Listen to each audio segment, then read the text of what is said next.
চারিদিকে থই থই করছে বন্যার পানি, ঘর থেকে বের হওয়ার কোনো উপায় নেই। এমন সংকটময় মুহূর্তে প্রসব বেদনায় কাতর হয়ে পড়েন মিসবাহুল জান্নাত।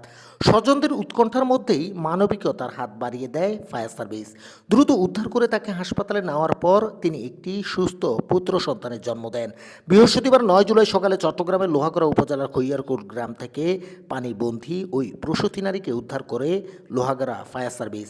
মিসবাহুল জান্নাত ওই এলাকার সৌদি প্রবাসী রিয়াজউদ্দিনের স্ত্রী। বর্তমানে মা ও নবজাতক দুজনেই সুস্থ রয়েছেন। লোহাগড়া ফায়ার সার্ভিসের কর্মকর্তা রাখাল চন্দ্র রুদ্র জানান, সকালে প্রসব বেদনায় কাতর এক পানিবন্দী নারীর খবর পেয়ে সদস্যরা দ্রুত ঘটনাস্থলে পৌঁছে তাকে উদ্ধার করে হাসপাতালে নিয়ে যায়। সময় মতো হাসপাতালে পৌঁছানো সম্ভব হওয়ায় নিরাপদ প্রসব নিশ্চিত হয়েছে। বর্তমানে মা ও নবজাতক খুবই সুস্থ আছে। এদিকে টানা বৃষ্টি ও বন্যায় লোহাগড়া উপজেলার 9টি ইউনিয়নের বিভিন্ন এলাকা প্লাবিত হয়েছে। হাজার হাজার পরিবার পানিবন্দী হয়ে মানবেতর জীবনযাপন করছে। নিউজ ডেস্ক, প্রথম ঘন্টা।